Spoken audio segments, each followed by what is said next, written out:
9वें अध्याय में राजविद्या राजगुह्यों का वर्णन है।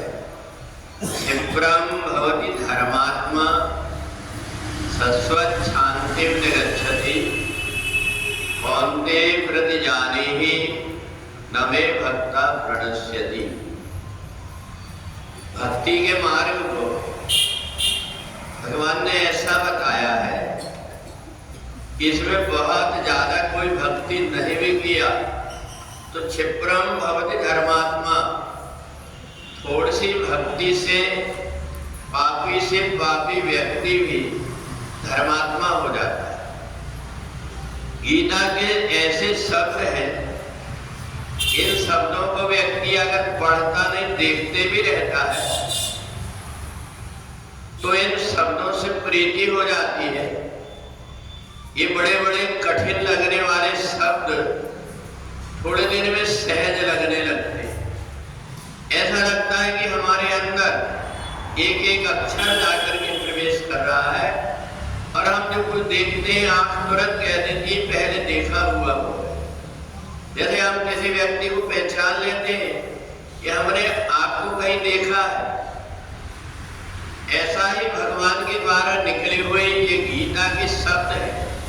इन शब्दों को व्यक्ति अगर देख लेता है तो धीरे धीरे उच्चारण करने बनने लगता है, और जब वो उच्चारण करने लगता है तो आधा वो देख लेता है और आधा बिना देखे ही उसको याद हो जाता है। तो इसलिए गीता एक ऐसा भगवान की वाणी का अमृत है, जिस अमृत में जो कोई भी व्यक्ति नहा लेता है, अगर स्नान नहीं करके छींटा भी लगा लेता है, जहां कहीं बैठा है बैठ करके सुन लेता है, तो भी उसकी आत्मा ये कहती है कि अंदर की गंदगी मेरी दूर हो गई, अब मेरा मन प्रसन्न होकर के और शांत हो गया।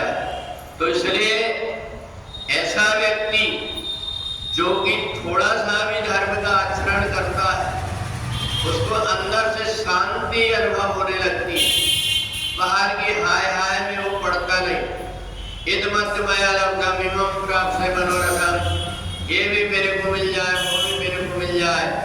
इस प्रकार के प्रपंच में व्यक्ति तब तक पड़ता है जब तक उसका अपनी अंतरात्मा से संबंध नहीं हुआ।